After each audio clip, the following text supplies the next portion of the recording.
بأي مسمى يجب أن يدفع له كل شركسي على وجه الأرض، لأن عدم توفر المادة هو الذي حال دون تمكن الشراكسة من مساعدة إخوتنا وأهلنا وبني جلدتنا شراكسة سوريا بالمساعدة. السلام ورحمة الله وبركاته.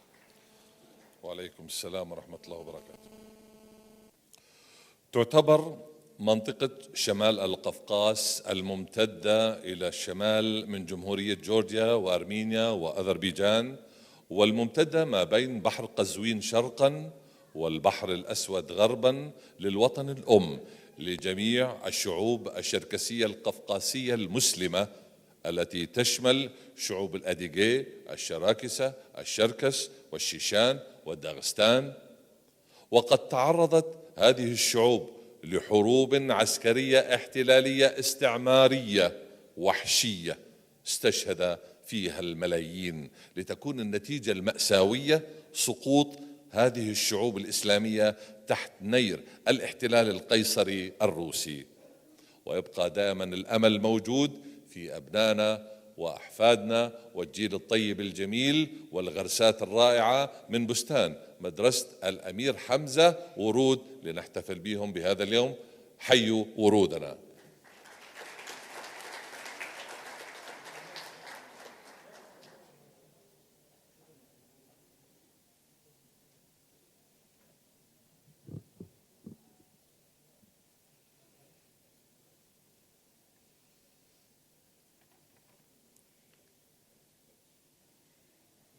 أذية سبقو واردة دونيمي وشق وحاش ويثر هاما شبه تيتمي ويبسر هقهم قناش تيتش دونيشهم أدية سبق بجغة جماشمي ثغة ياكلش أشخش بشجخش بششخوي زراحة لجغة خوامي بسيمي بلجخش جحلح خوازاوم زبغري تزاوى شو بسوكر آخر خام قرالكم تركم يردانم مسرم خواوة تبخا دنيشهم.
أدغة تخة ديبزر دي تخدر دي خابزر دفغهما دي زر أغو ديش حرشاغا دي زر أدغر تشجو دفغبسو.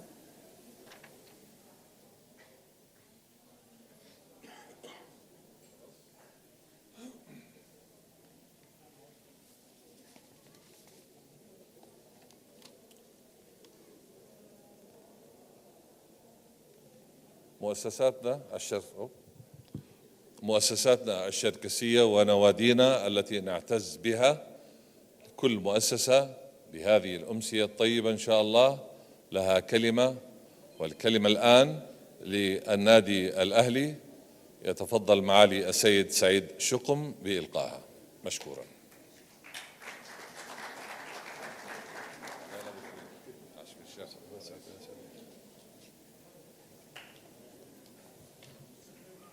بسم الله الرحمن الرحيم، والصلاة والسلام على الرسول العربي الأمين سيدنا محمد وعلى آله وصحبه أجمعين.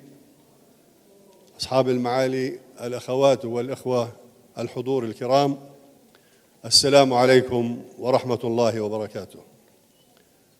تمر علينا ذكرى انتهاء الحرب الروسية القيصرية ضد الشراكسة في سنة أخرى يتم فيها تذكر ما قاساه أجدادنا من تهجير وترحيل وقتال دموي انتزعهم من أراضيهم ومن بلادهم الأزلية التي منحها الله لهم منذ القدم.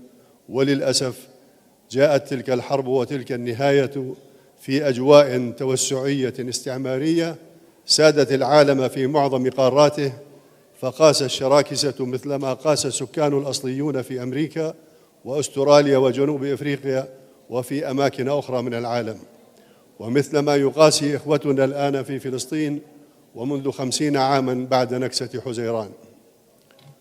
وحيث تطرق وسيتطرق الكثيرون في هذه الليلة لمآسي الحرب، فإنني سأركز على ناحية أخرى تتحدث عما يجب أن نفعله حتى لا ننسى ما حدث لأجدادنا، ولا من أين أتوا ولا كيف تم تهجيرهم. وأراعي هنا أن لا يكون حديثي عاطفيا يدغدغ الشعور القومي فقط. من المهم أن نعرف كل حقائق الأمور، وأن نعرف عما نتحدث عن مأساة التهجير الشركسي من بلاد الأجداد، وذلك بأسلوب علمي وعملي وقابل للتطبيق. وأنا أعتقد أنه يجب أن يكون لدينا كأشخاص بعض المبادئ أو الأسس التي نتعامل فيها مع هذا الحدث. أولاً، أن يقتنع كل واحد من الشراكسة في أماكن تواجدهم بأن ما مر به الأجداد من اقتلاع جاء نتيجة الجبروت القيصري الذي قابله النضال بأبسط الأدوات التي لم تكن متماثلة مع متطلبات المواجهة أو بحجمها. واستمرار تمتع أحفاد القياصرة بهذه القوة والقسوة يجب أن يجعلنا أكثر حكمة في التعامل مع هذا الواقع. ثانياً، أن يقتنع كل واحد منا بأنه وبعد مرور 153 عاماً على انتهاء الحرب في القفقاس، فإن كل واحد منا ليس مهجراً حديثاً، وكل واحد منا يتمتع بكل حقوق المواطنة وواجباتها التي توجب عليه أن يكون عطاؤه وحرصه الكبير على وطنه حيث يوجد. ولا يجوز أن يكون الحديث عن بلاد الأجداد وكأننا خرجنا منها قبل أعوام قليلة ونريد العودة لها في أول مناسبة. ثالثاً، أن يثقف كل واحد منا نفسه بالاطلاع على التاريخ الشركسي كله حتى يحمل المعرفة والتقدير لأصوله الممتدة في التاريخ. رابعاً، أن يثقف كل واحد منا نفسه بما حدث في الحرب القيصرية الشركسية حتى لا ننسى، وحتى نعرف الحقائق وما قاساه مجتمعنا من مؤامرات عليه في تلك الفترة. خامساً، أن يتم دعم فكرة استمرار شراكسة بلاد الأجداد في موطنهم وتشجيع فكرة وجودهم وازدهارهم التجاري هناك. سادساً، أن يتم إنشاء وتطوير العلاقات المختلفة مع الأهل ومع المؤسسات المختلفة في بلاد الأجداد حتى تبقى العلاقة قائمة والمعلومات متبادلة. سابعاً، تبني فكرة زيارة بلاد الأجداد من كل شركسي أينما تواجد وما استطاع إلى ذلك سبيلا. ثامناً، أن يتبنى الشركسي فكرة أن يكون منتجاً وفاعلاً وقوياً مقتدراً حتى يكون ذا فائدة لنفسه ومجتمعه وأقربائه أينما تواجد أو أينما تواجدوا. أن يتبنى كل واحد من الشراكسة مبدأ التواصل والحوار والاحترام وبناء جسور التعاون مع مكونات المجتمع الشركسي حيثما تواجد. فدروس الماضي قالت ببساطة أننا كنا بحاجة لمستوى أفضل وأعلى من التعاون والثقة لرعاية أنفسنا وأبناء مجتمعنا. عاشراً، أن تتم رعاية الثقافة واللغة والعادات الشركسية حتى يتم إبراز الصفات الشركسية الحميدة في أبنائنا وأحفادنا، وأن تساهم كل مؤسسة شركسية بجزء من نشاطاتها لهذا الغرض. 11، أن يكون عملنا لصالح مجتمعنا والحفاظ على أي حقوق يمكن أن يحصل الشركس عليها من الدولة الروسية، أن يكون هذا العمل جماعياً ومؤسسياً وقانونياً وموثقاً يمكن أن يشارك فيه المهتمون والعارفون ويستفيد منه الباحثون. 12، أن يتحول اسم يوم الحداد إلى يوم للذكرى حتى لا ننسى وحتى لا نتعرض لا سمح الله في أي وطن نعيش فيه الآن لما هو أسوأ مما تعرضنا له سابقا. وفقنا الله جميعا لخدمة مجتمعنا الشركسي والأردني بما يستحقانه من عمل وجهد. والسلام عليكم ورحمة الله. وعليكم السلام ورحمة الله وبركاته. فاتني أن أشكر المعلمات الفاضلات المشرفات على النشاط الفني، مس مايا، مارينا، نانسي، إيما، شكرا لكم.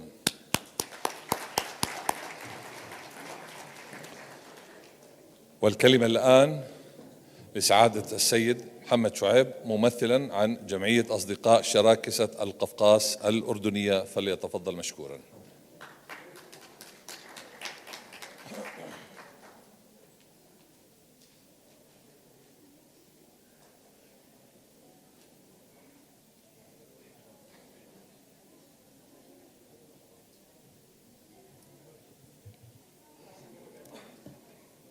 تيتفلابكو تيقوب سكر شوفس سجمجيق شو توا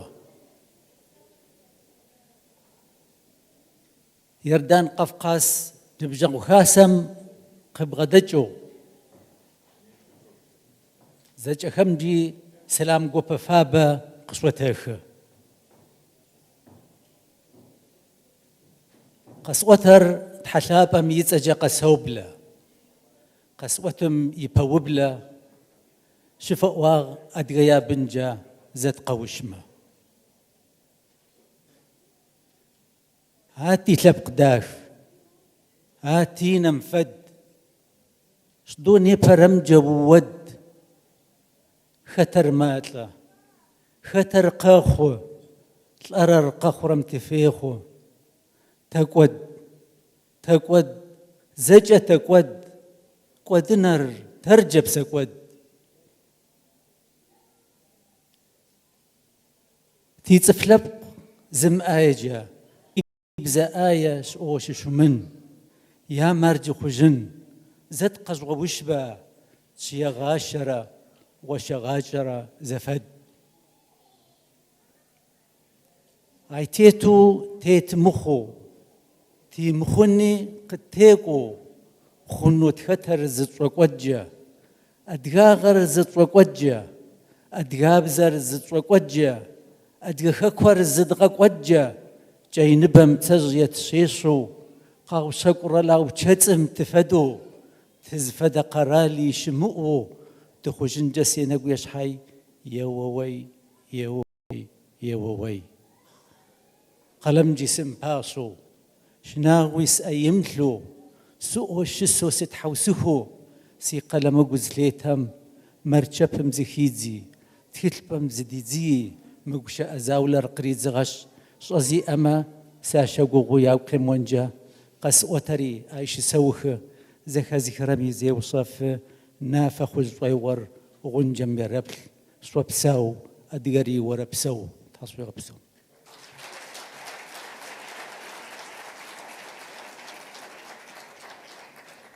تحوى بسو.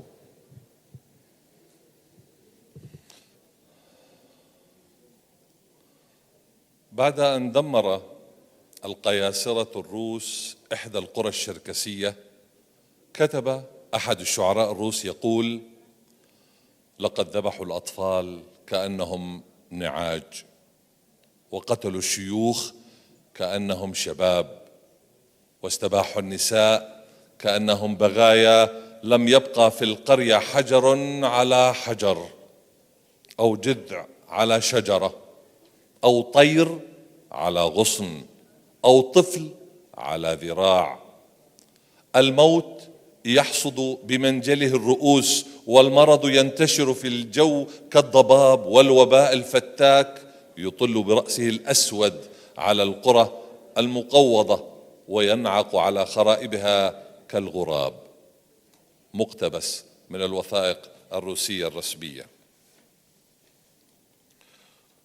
والكلمة الآن لسعادة السيد ينال حتك، ممثلا عن الأكاديمية الدولية للثقافة الشركسية، فليتفضل مشكورا.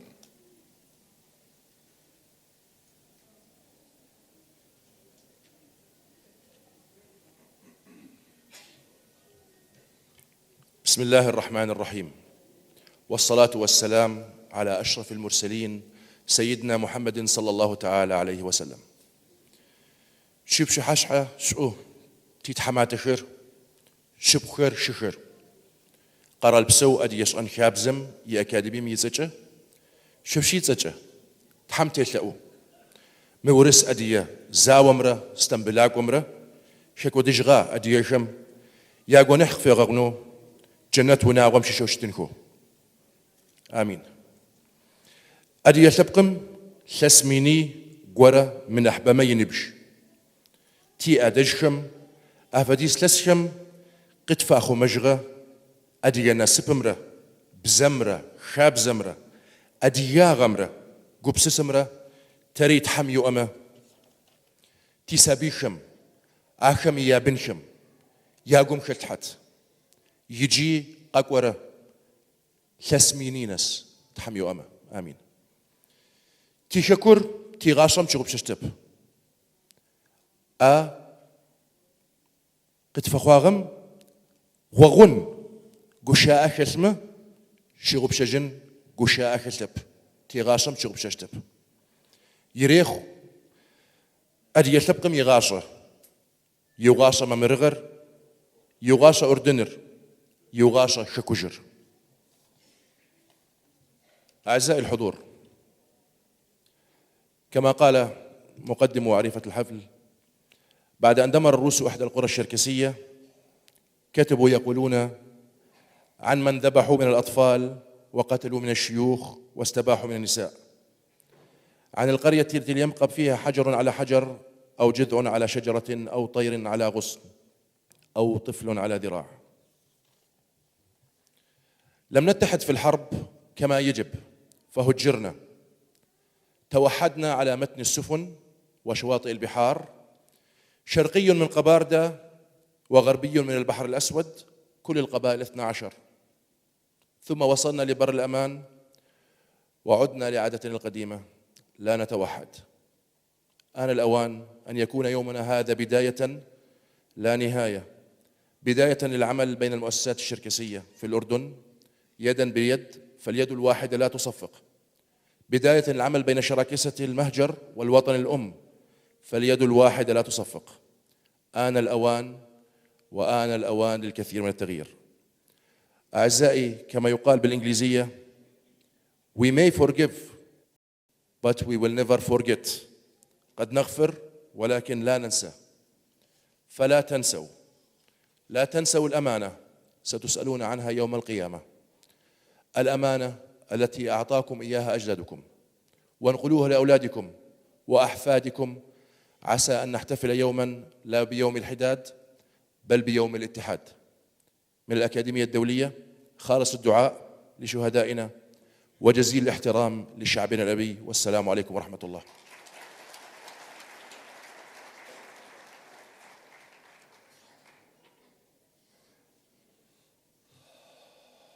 نجتمع الليلة إجلالا لتضحيات أجدادنا ممن ذاقوا الويلات وتجرعوا مرارة المؤامرة وشتتوا وأبيدوا وتعرضوا لأبشع التنكيل وسلبت حقوقهم وسرقت أوطانهم. كل التحية لأبنائنا وشبابنا، بداية فرقة النادي الأهلي وأخي معتز وأشرف جان خوت على الفيلم القصير الذي يتحدث عن الألم الشركسي لنشاهده سوية.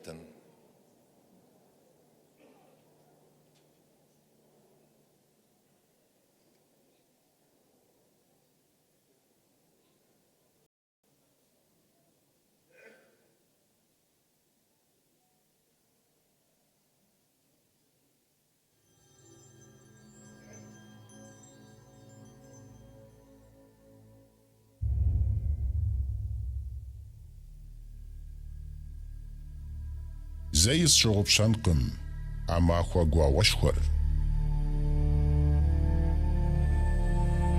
زي الشغب شنقم سيانم ينقر يبساثكر، الشغب شنقم قخوا قصاخر.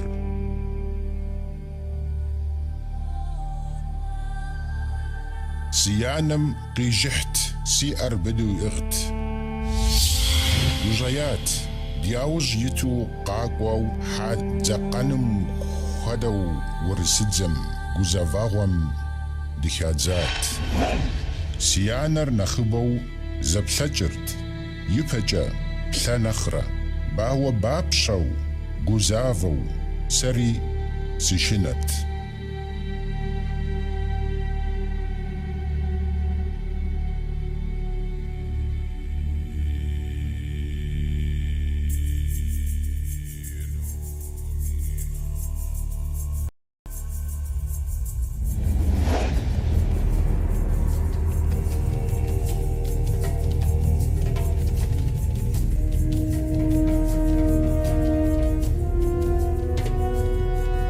سيزشاش سلكجقم عبنا خبا جياش سيانم عووا يا أزج ويادر يا وجاش وري وأزق ودن وسخويقم وبساون خويش ويادج جناثر وبسوا قبخويش زوم غوبد سيشالة زخمج يطانق غزج.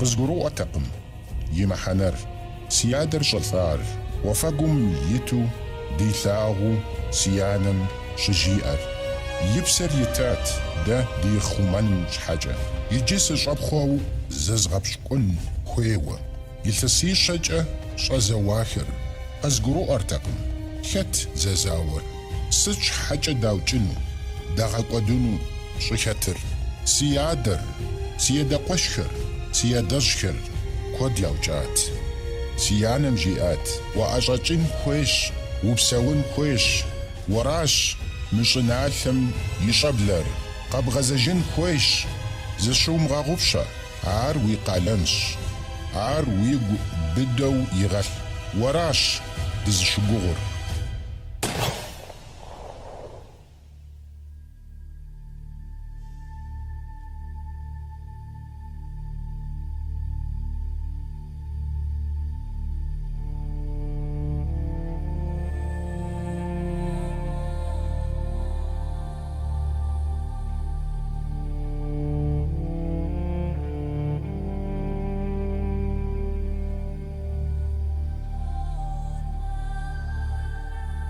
كفتسا أفهم خوحشخر كودو قؤتت يني تقوي жьи щӏеи къамыгъанэу кхъухьыжьхэм ирагъэтӏысхьэрт. Зэщӏэгъуагуэу ӏуащхэм сэри сахэтт. Гуузт хи ӏуфэм ӏулъ хьэдэхэр щыплъагъукӏэ. Хым хилъафэ хьэдэхэм псыр лъыкӏэ игъэнщӏат. Кхъухьыжьым ауэ жыжьэу сыӏуищт. Пэӏэщӏэ си хэкум сыхуищӏыт.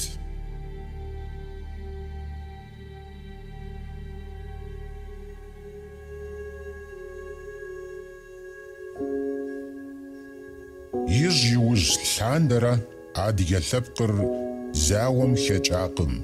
Ди жагъуэгъухэр адыгэ щӏыгу дахэм къенэцӏт.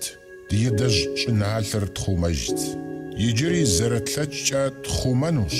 Сыт хуэдэу гузавэгъуэ дихэмытами. Ди гуфӏэгъуэри дгъэлъапӏэжыфу ди къекӏуэкӏа лъэпкъщ. Си анэм къызжиӏэт рену ди гуфӏэгъуэ джэгухэм я дахагъэр. Джэгум къафэ къызэдэфэ. Щӏалэмрэ пщащэмрэ яхэлъ дахагъэр къызэрагъэлъагъуэр. Щӏалэм и пкъыр гъэжауэ зэрыжаныр къегъэлъагъуэу. Ӏуащхьэ махуэ щхьэлъагэм хуэдэу. Пщащэм хэлъ щэн, ӏэдэбыфӏэ, дахэр, нэмысрэ, укӏытэрэ иӏэу гъэсэныгъэ дахэ зэрихэлъыр.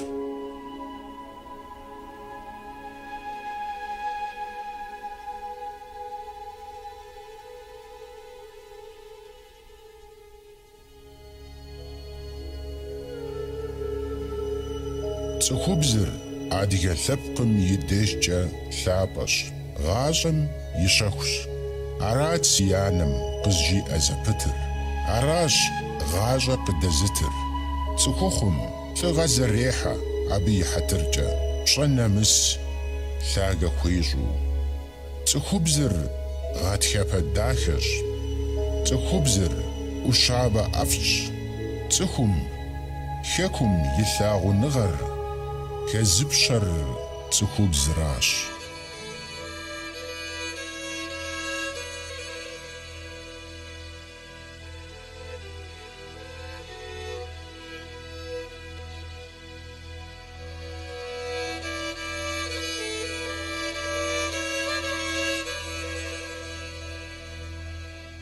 Цӏыхухъур лъахуэу, лӏыгъэ хэлъу щытын хуейщ.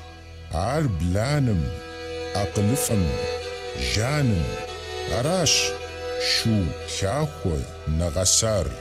Аращ шу лъахуэ нэгъэсар. Си анэм и псалъэхэр сегу икӏыжкъым. Къарууфӏэу, бланэу ущытми, акъылыфӏэуи ущытын хуейщ. Ди адыгэ псалъэжьым зэрыжиӏэм хуэдэу, нэпцӏэу ӏэщэ къыумых, къипхамэми хуэфащэ иромыщӏэу йомылъхьэж.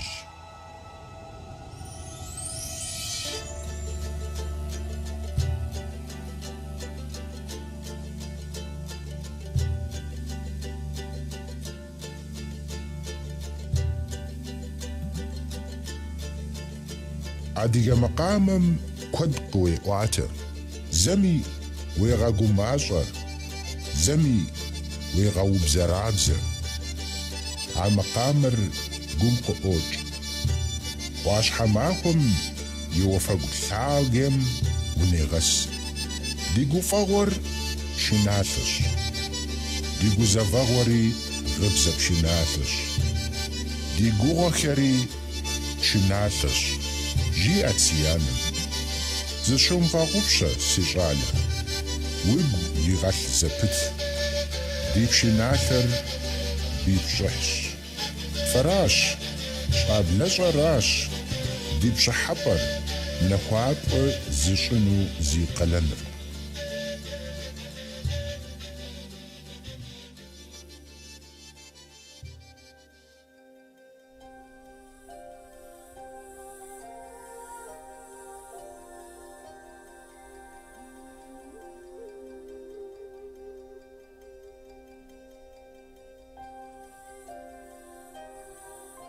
Жиӏэт, зыщумыгъэгъупщэ, си щӏалэ.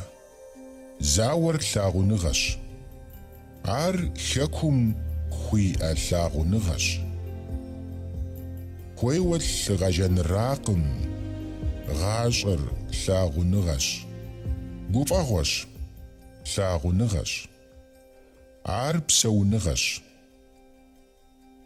تخبزر لاغونغش غاشر زغداخو شبلر قزدخرش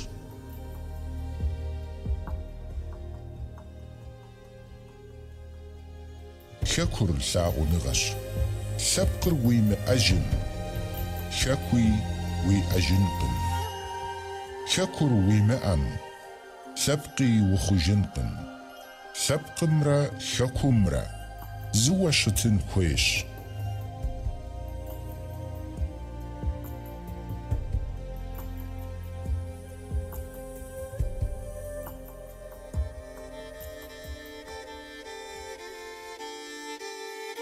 سبقر قد جنقم يقغر يبشحر يبسم خلم عاوى يقغر كامل ثجم يشكري فقودنش عراش بشدي ماكور قاونا خنش دي حقمرا دي شكمرا تواغزجن دي يردجخم قتواغ نار دتخم الجفمة دي شبلم عاريا وتجنش شكر يا خمو دي يدجخم يابسر ياتاش ويقلنش عبي شثم ووش بسونه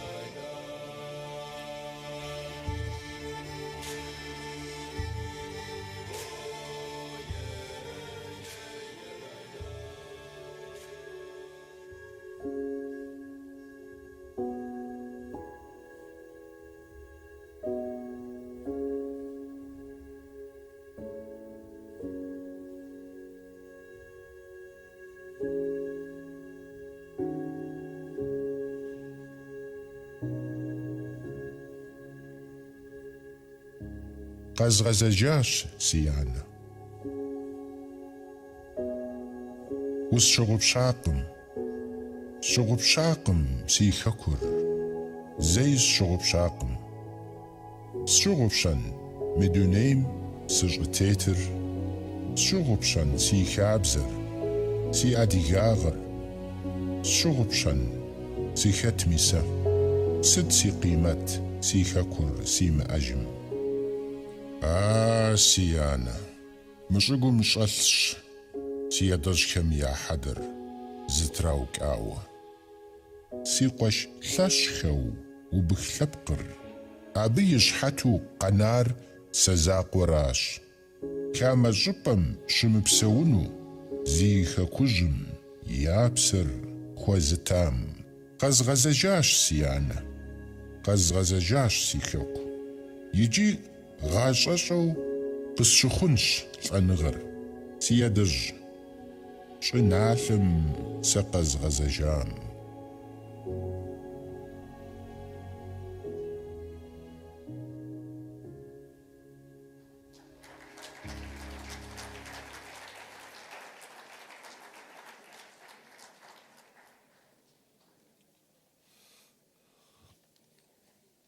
كل الشكر مرة ثانية إلى من شارك بهذا العمل ومن أعد وصور وأخرج ومنتج، وتحديدا إلى الأخ معتز وأشرف جانخوت. مرة ثانية بنحييهم حية كبيرة لأشرف ومعتز، ولا ننسى فرقة النادي الأهلي. والكلمة الآن لسعادة السيد نورس شابسو، كلمة نادي الجيل الجديد، فليتفضل.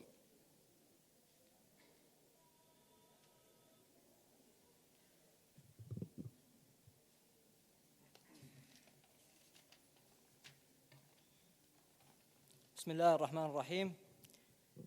زوج حنا دي خاصة حماتو تينا حج ثابخر تينا بجو ثابخر خاصم يتصجى سلام فابا كشتخ. سعادة رئيس الجمعية الخيرية الشركسية، الإخوة الكرام، السلام عليكم ورحمة الله وبركاته. نحيي اليوم كما يحيي كافة أبناء الأمة الشركسية في القفقاس والمهجر يوم الحداد والإبادة والتهجير، لنستذكر تضحيات أجدادنا العظام ودفاعهم عن دينهم ووطنهم وأرضهم وبذلهم الغالي والنفيس كي لا يذكرهم التاريخ إلا ويشهد أنهم ثبتوا وقاوموا، لكن الآلة الاستعمارية كانت أقوى، وبالتالي تعرضوا لأبشع أنواع الظلم، ألا وهو الاقتلاع من الأرض والتهجير. يوم الحداد هو يوم الأمل والوفاء، أمل بمستقبل مشرق لأبناء أمتنا الشركسية، وإحياؤنا لهذا اليوم هو لأخذ الدروس والعبر والمضي قدما نحو التقدم والازدهار. لا ندعو إلى البكاء بل إلى السعي والعمل، ولهذا كان نادي الجيل الجديد وما زال في طليعة المؤسسات الشركسية في الأردن الحبيب، الذي أخذت على عاتقها المحافظة على إرث الأجداد ونقله إلى الأبناء جيلاً بعد جيل. أبناؤنا أمانة في أعناقنا، رحم الله أجدادنا وحفظ لنا أبناءنا وأوطاننا، والسلام عليكم ورحمة الله وبركاته.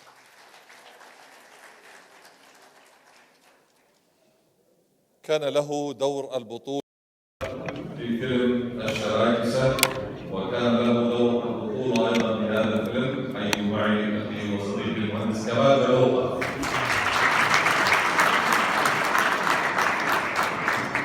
والفيلم الآن في جمعية قامة التعاونية، يتفضل بها الأستاذ محمد عادل مشهورا.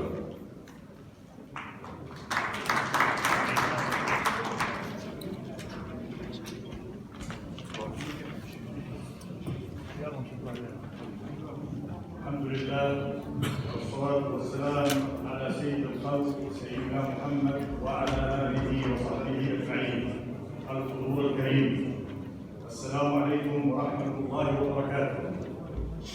اسمحوا لي بداية أن أتناول هذه الذكرى من محور آخر مكمل ومتسق مع ما قيل من كلمات معبرة ترتقي لمستوى هذه الذكرى وتعطي شيئا من التوازن، وحتى لا نوصف بنكران جميل. استذكار لمأساة الأجداد بفقدان الدار والبلاد، ها نحن الأحفاد نجتمع في بلاد الشتات سنويا ونستحضر الآلام والحسرات، ولكن أقول لكم إن الكيس من فطن إلى حاضره وعمل لمستقبله معتبرا من ماضيه. علينا أن نجعل هذه الذكرى الأليمة عهدا لنا وعلينا، نقيم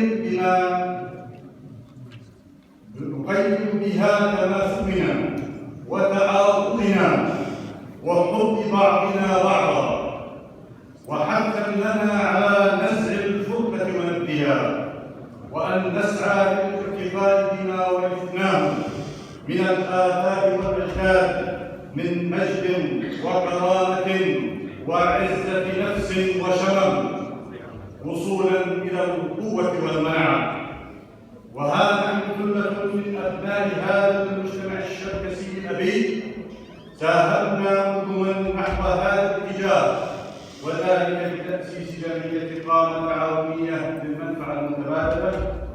وما هذه الجمعية إلا إحدى روافد تعزيز مكانة ومبادرات مجتمعنا بكل عزم واقتدار وتناول يتسق مع نسيج وطن الحبيب الأردن الأشم المفدى على قلوبنا. هنا مسقط الرأس، هنا وجدنا الحب الدافئ، هنا شهدنا حب الأرض والولاء والانتماء، هنا تعلمنا وعلمنا، هنا أمنا على مستقبلنا، هنا زهونا. وما كان هذا ليحصل لولا اهتمام والقيادة الهاشمية ورعايتهم بنا ودعمهم لنا والوقوف إلى جانبنا دوما، فلنمضي قدما بما حققنا ولتبقى أعيننا طواقة إلى لم شملنا وكافة أبنائنا وإلى لم شملنا وكافة أبناء جلدتنا في أصقاع الأرض، وليبقى الأمل قائما مستمر نحو عدالة الإنصاف لقضيتنا. دمتم ودام قدرنا الحديث في ظل رعاية صاحب الجلالة الملك عبد الله الثاني بن حسين المعظم، وسلام على أرواح شهدائنا من الآباء والأجداد والمجد لشعبنا الخالد، والسلام عليكم ورحمة الله وبركاته.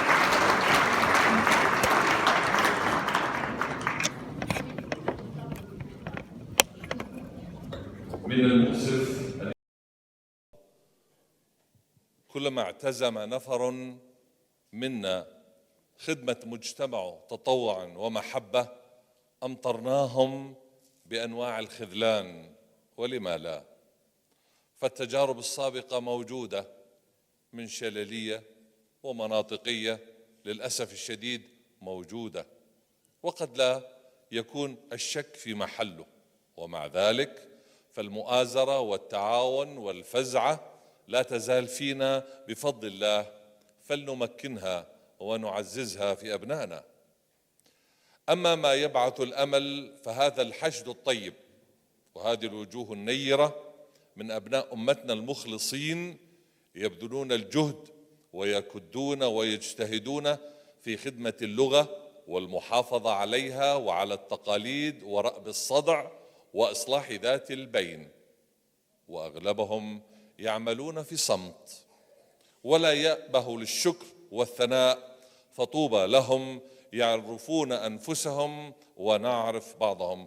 رحبوا معي في منبرنا تلفزيون نارت مؤسسة كوبان، أهلا وسهلا فيهم، والدكتور الفاضل دائما باسل حاج طاس.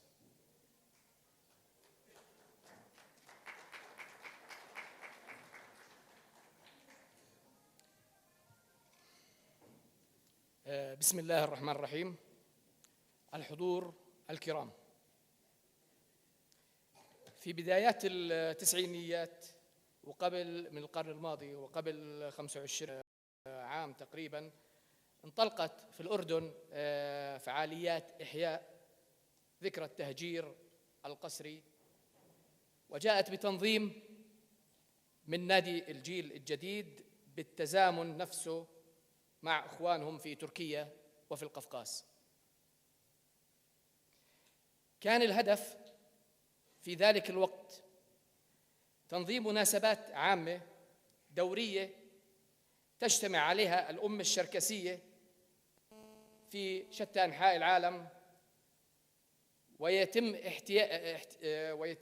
إحيائها